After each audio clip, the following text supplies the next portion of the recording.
In today's video, I'm going to teach you how to scale with reference. Scaling with reference is one of the most accurate ways to resize geometry in AutoCAD because you tell the software exactly which existing length to measure and what you want that length to become. Let's walk through it clearly from start to finish. Begin by selecting the objects you want to resize. You can click them individually or drag a selection window. If you select something by mistake, hold Shift and click it again to remove it. Take a moment to be sure you've got everything you want to scale in one selection, including any connected lines, blocks, or hatches that should resize together. Next, start the scale command. On your keyboard, type SC and press Enter.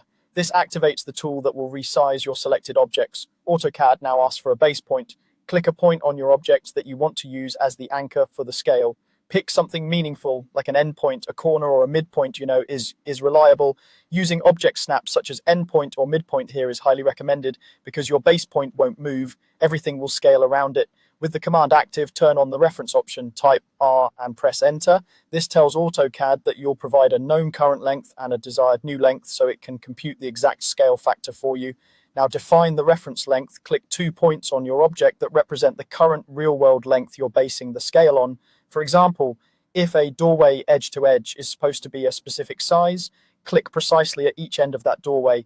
Again, use object snaps to ensure accuracy. The distance between those two clicks is the measured reference length AutoCAD will use. Finally, type the new length for that same segment and press Enter. This is the exact size you want that measured distance to become.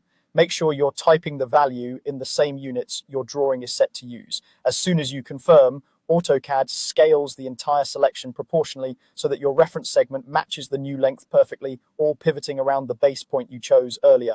That's all there is to it. Take a quick look to confirm the result, and if needed, add a temporary dimension to verify the new size.